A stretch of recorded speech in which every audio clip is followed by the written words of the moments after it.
What's going on, guys? It's time for another video, and this time I'm on my way up to Ground Zero Performance in Easton. Those of you 3000 GT guys, you know Hans and Ground Zero and 3S Warehouse. So I'm heading up there. I got about an hour drive. I'm gonna go pick up some new parts for my 3000, and I'll give you guys a little walk around the shop and check out like a little inside tour of Ground Zero Performance and 3S Warehouse. It's a shame that it snowed a couple days ago, because these roads would be super fun with the V or the 3000. If there wasn't just a ton of snow and salt, I probably would have driven the V. Also, if I didn't break the brake line in it. But one of these days I'm gonna have to take a rip up here with the Cadillac, because this road, which is River Road, goes along the Delaware River, which is over there, and the Delaware River Canal is right there below me. It's a pretty windy road, and could be a pretty good time. But every time I've ever driven up here has always been in a truck, so it's never been as fun. So I've made it to Ground Zero, and there's like it says auto sales, but there's a repair shop next door, and whenever you bring your car to a shop, make sure they don't leave the window down, or else your Audi's gonna get full of snow. All right, so I'm here with Hans from Ground Zero. You guys are probably familiar with him. And Ground Zero and 3S Warehouse and all that good stuff. So he's gonna just show me some of the stuff that he has going on in the shop. Yeah. So we got a green 96 VR4 restoration, West Coast car that we're gonna restore and list up for sale soon enough. The engine for it is sitting here. I want to make a car that's super reliable for someone. So it's getting all new sensors, turbos, the whole engine's rebuilt. Everything's pretty much new that's wear and tear, to an extreme, really. And so we get as close to factory new finish as possible, so someone can just drive it and not have to worry about it. I wish mine still looked this clean. Yeah. It did, like before I put it in my car, and No, a couple years later, not so much. We got this car here, was a car that we built years ago. It's not so pretty right now, but this one's like a 500 to the wheels on pump gas. I think this has the Kinagawa 19Ts on it. Pretty sure. Yeah. Actually, no. This was a car that originally had the 13T WRX turbos on it.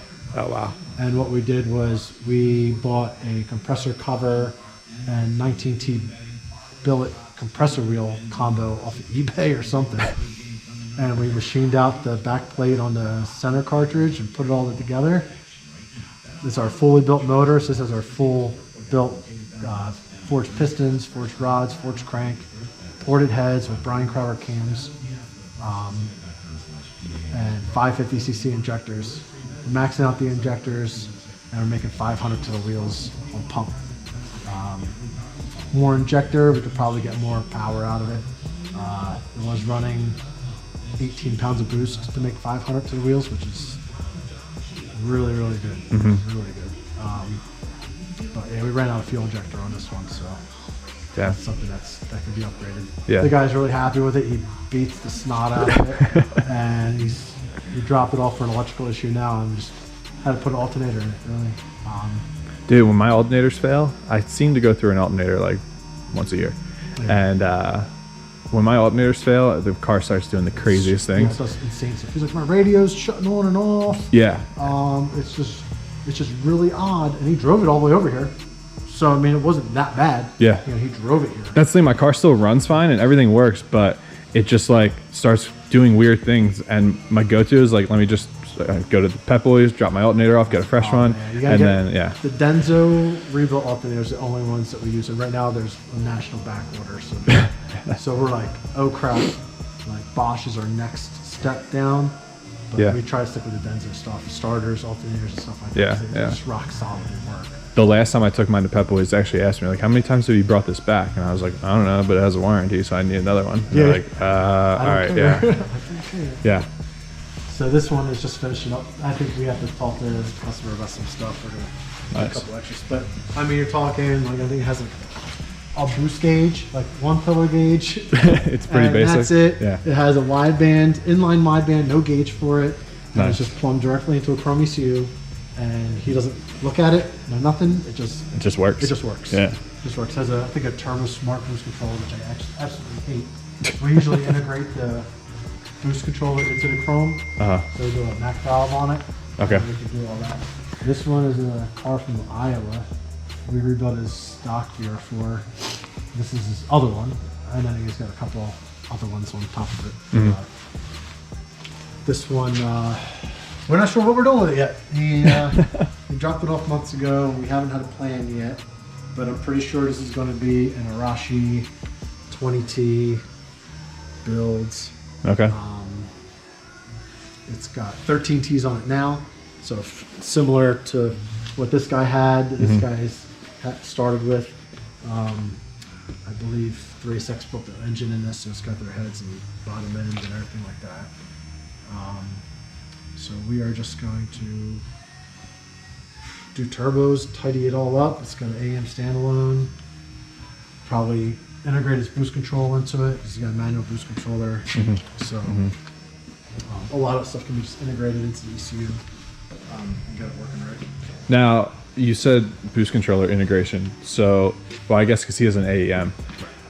Like with the Chrome, I have a manual boost controller. So, like, what would? So with Chrome, basically you just wire in a Mac valve, standard 3-port Mac valve, into where the wastegate solenoid would have been wired into the harness.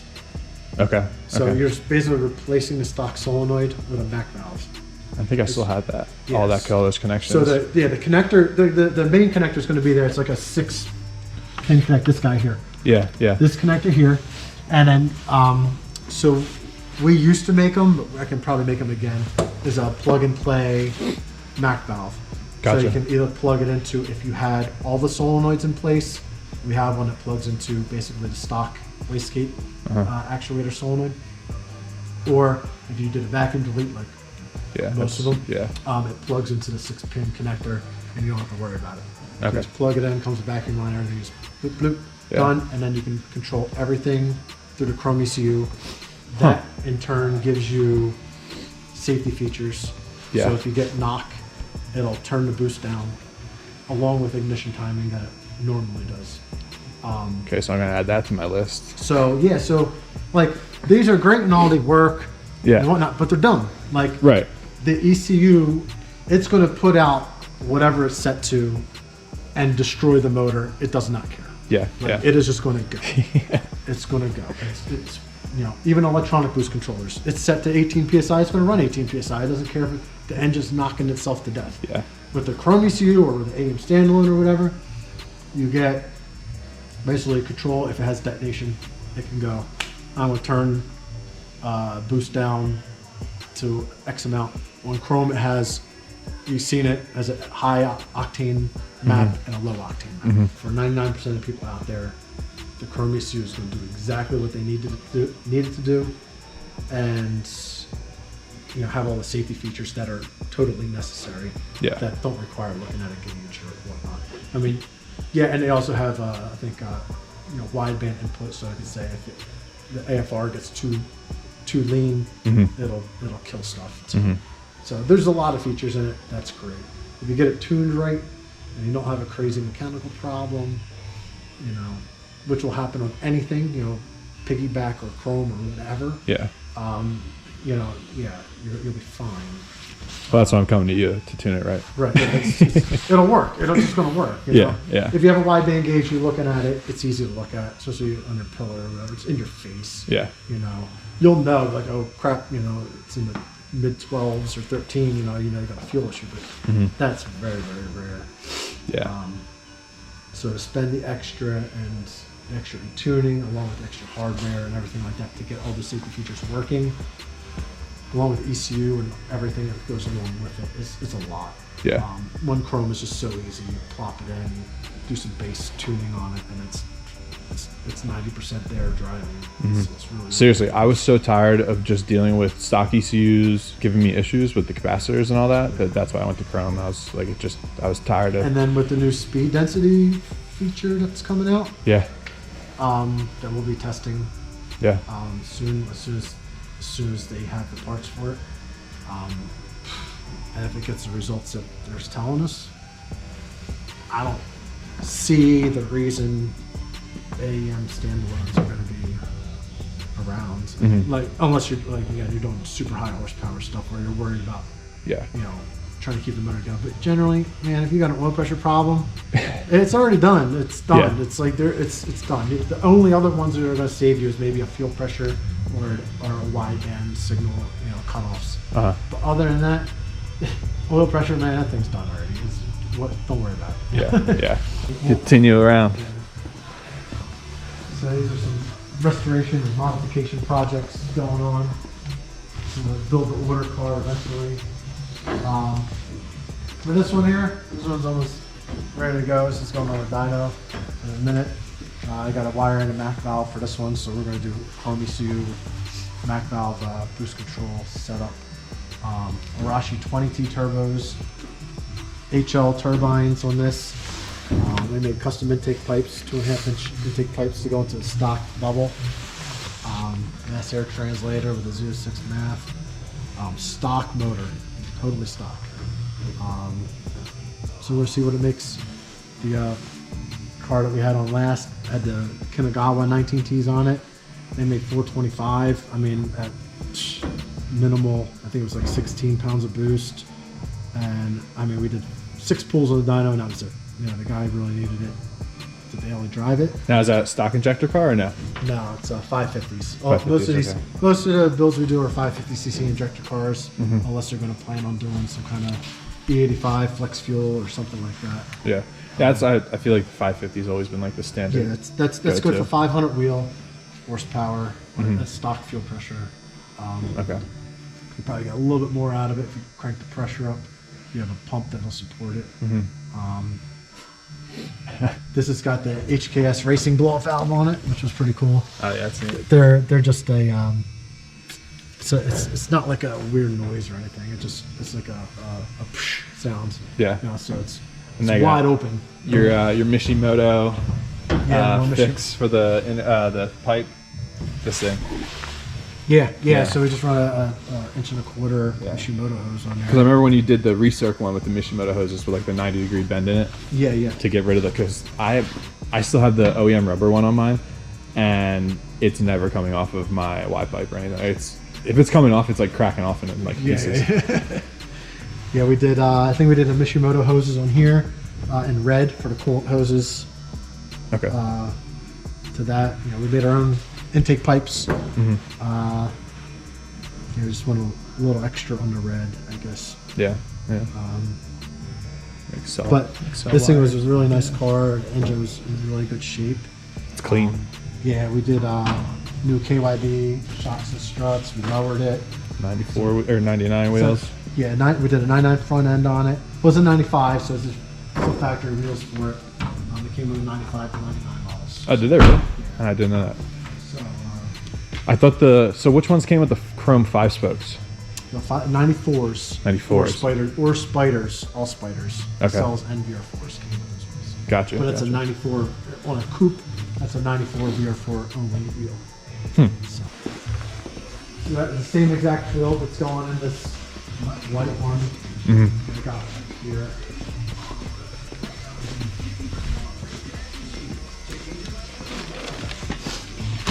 So this one's another forged piston rod motor. It's crazy how tiny they look. Yeah, with nothing on them. Yeah, the heads and all that. So this is a Ross piston motor with, I think it's got powder rods on it. So this one's a more higher quality connecting rod than our basic setup.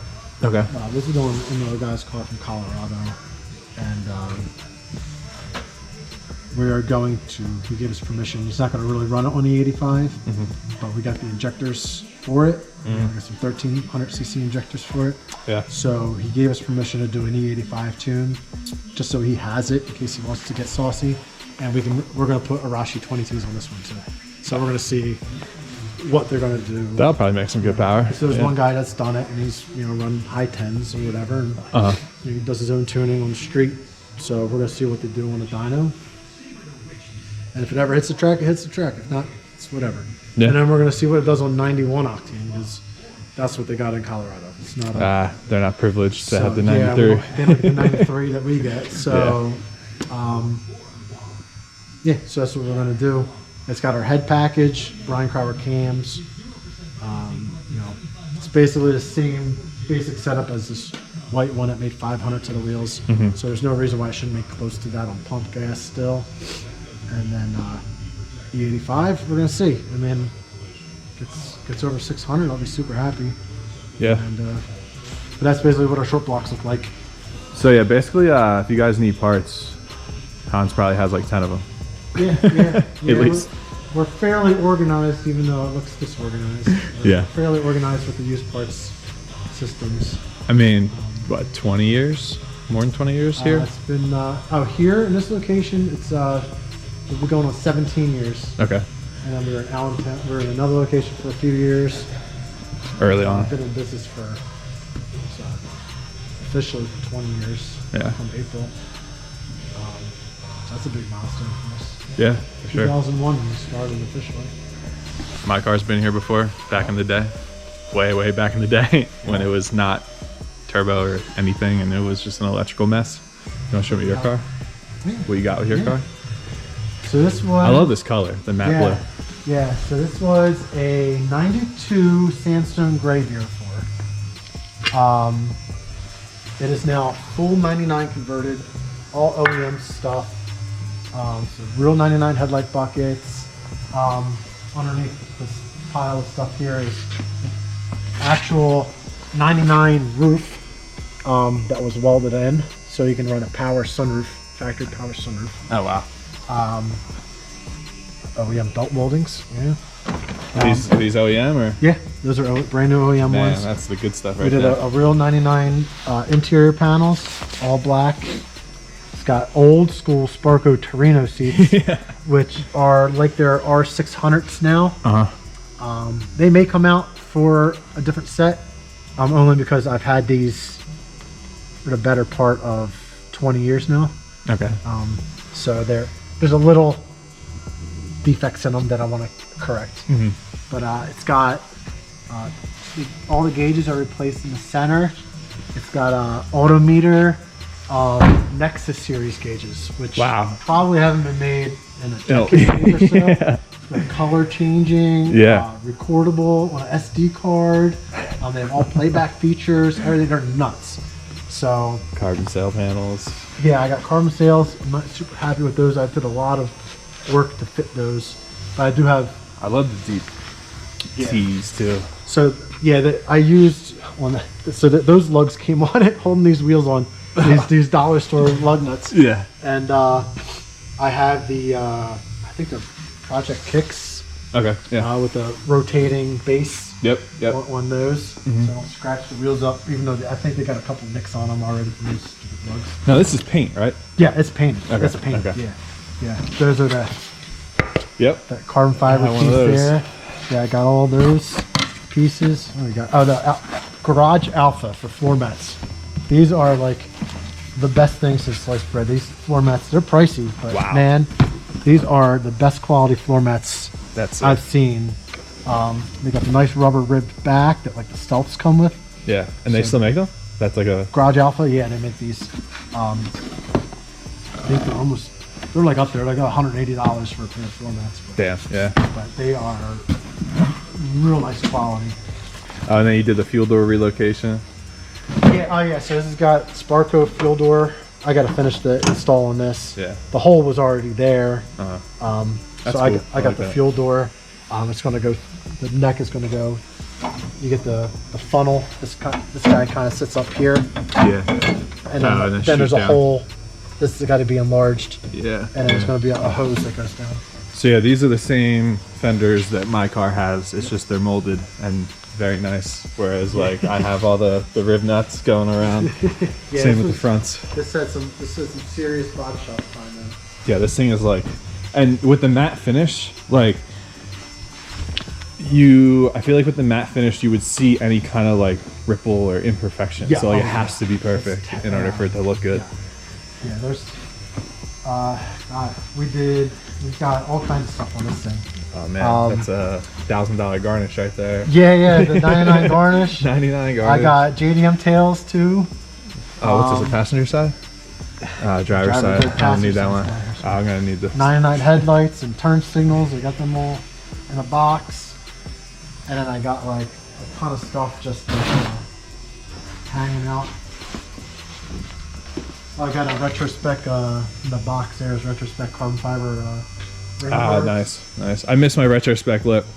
I'm disappointed that I blew that thing to pieces. It was a good looking lip.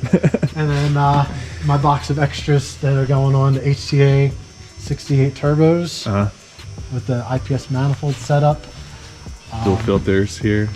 Yeah, I don't know what I'm going to use there out of it. I have brake lines for ABS delete. They were all custom bent. Yeah. I got the Bob Prince did the fuel line setup. Wow. So it's got the fuel rails with the hard lines going all around the It's sick motor. that it's all hard line. Yeah, everything's gonna be hard lines.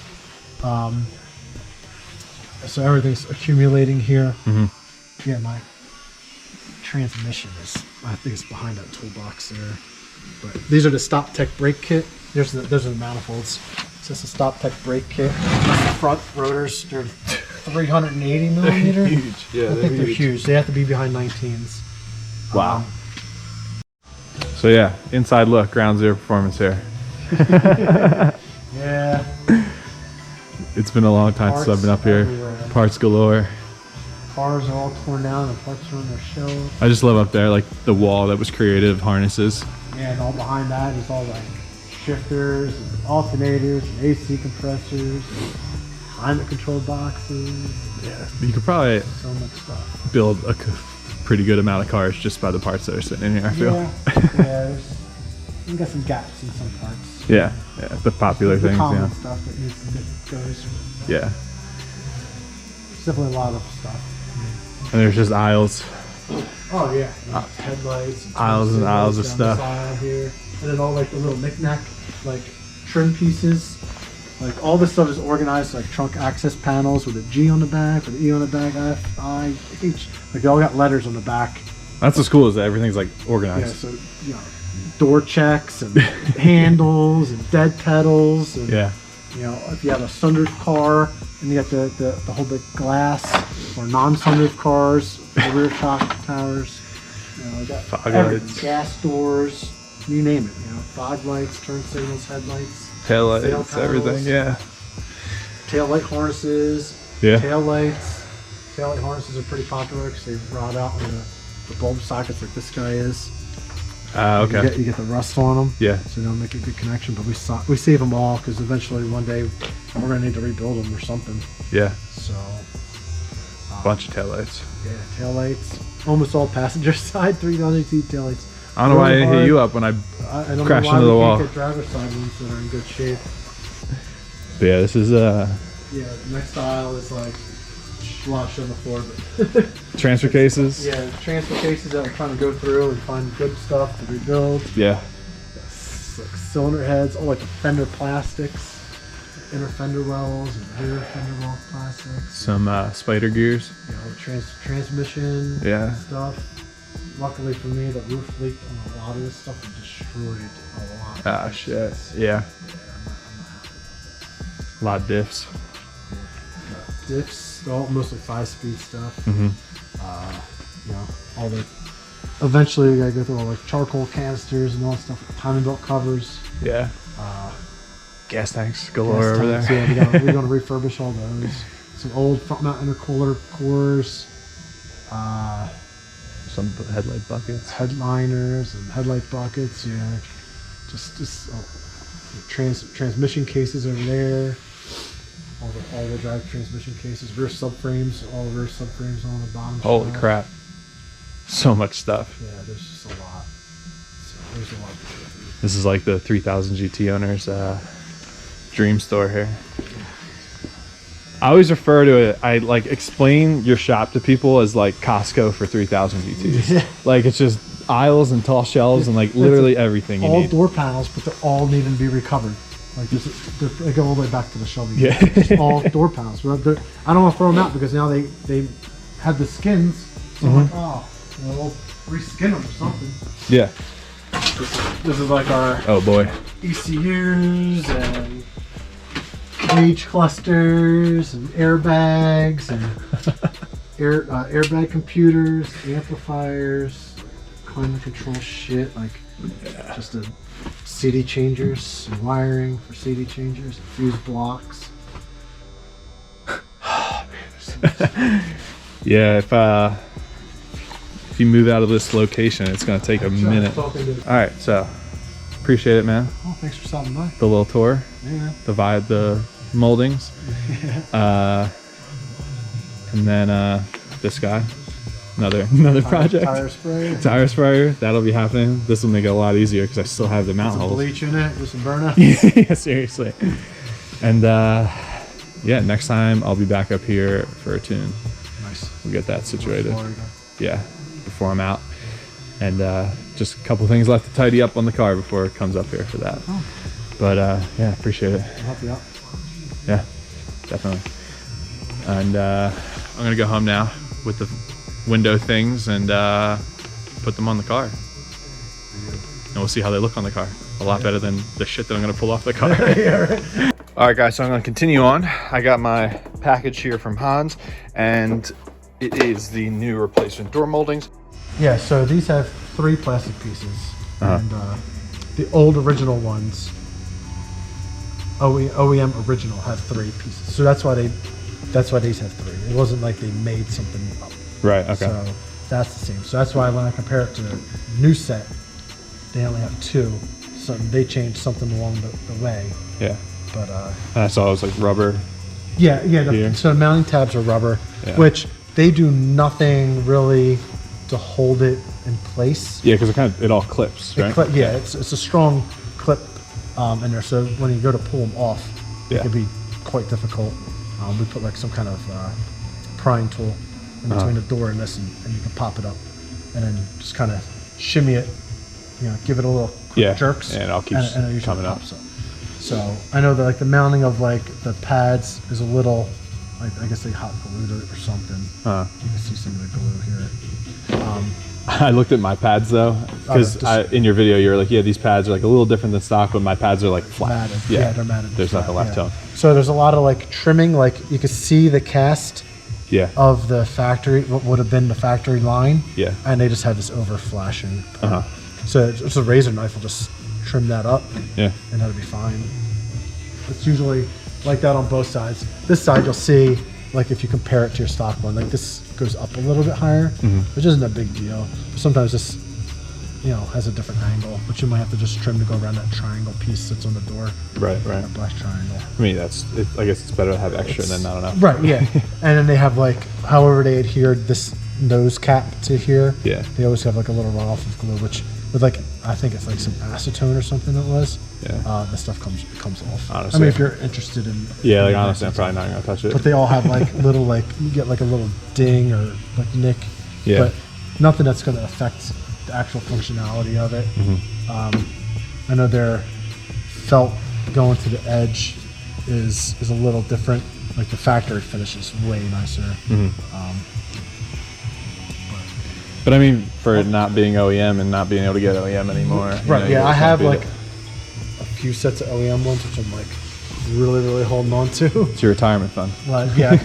It's either I retire on them or I use them like my Jamaican blue car or something like that, where I'm gonna do full OEM restoration. Yeah. That kind of stuff, like where it might matter. Yeah. I mean, the construction's right. It's got metal shell, covered in rubber. It's all squished together. It's done up. For starting from scratch, they did a bang-up job on it, and you cannot be displeased with having something that actually functions. Yeah. And now, weren't they said they were working on the hatch trim too, I think, or something like that? Yeah, they're doing the top hatch trim now. Right, yeah. And Definitely gonna need one of those. Hopefully they do the bottom one too, because the combo of the two would be a big hit. Yeah, mine. Yeah, but at least Oh, my shit's all cracked on the hatch. so yeah, this one's going to get new trim too. Yeah. So I'm gonna pop these crusty guys off here. I just have to take off one last screw that's back here. And I started loosening with the screwdriver, but the screwdriver was too long, so a little drill bit will work. All right, and with that screw out, let's see if I can get the rest of this to pop off. There we go.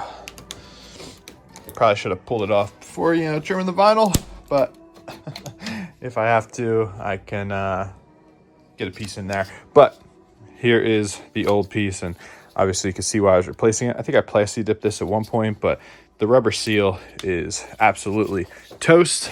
So let's crack open Hans's piece here. So Hans ships them in a cardboard tube here, and just to prevent them from getting bent or anything like that.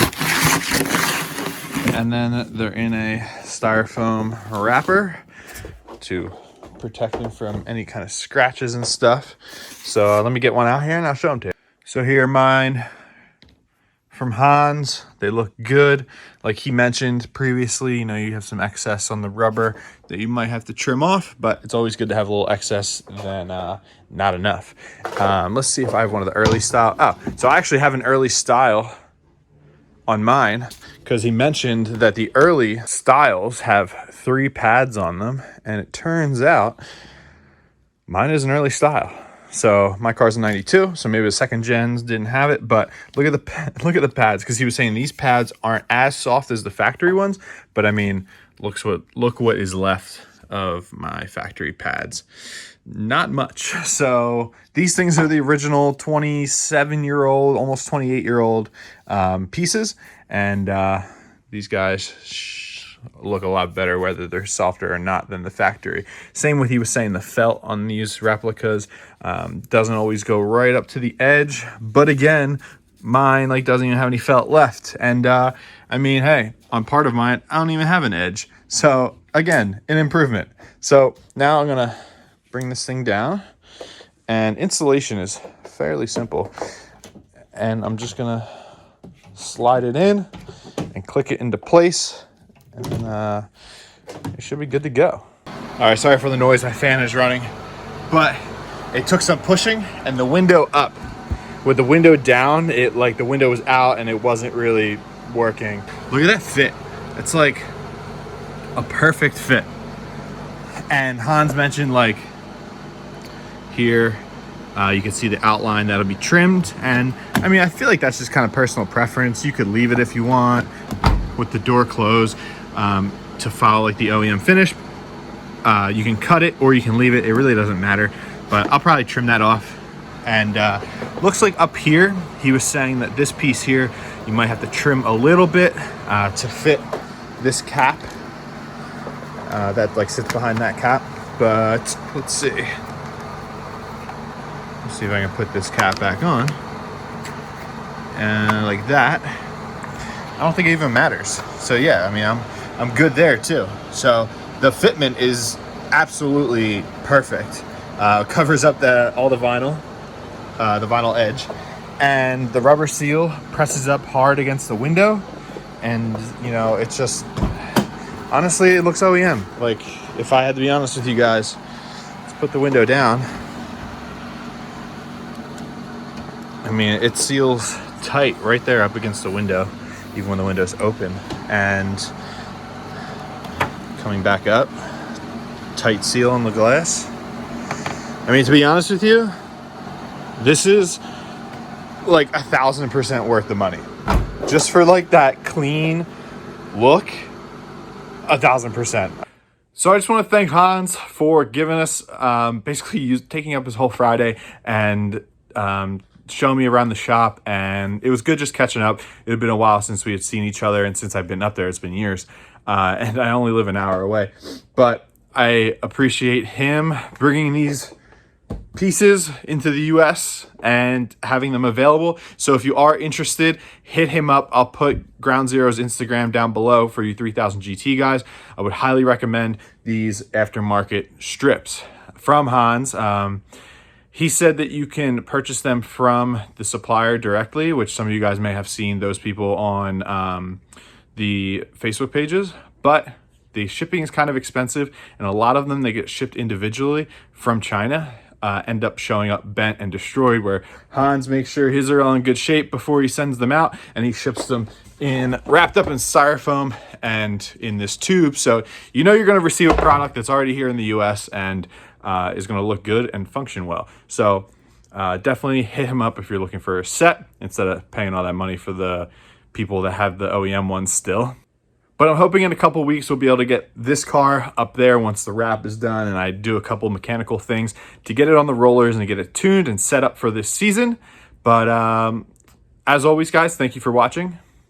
Please like the video, subscribe to the channel, hit the bell, all the good stuff. Follow me on Instagram, and I'll see you in the next one.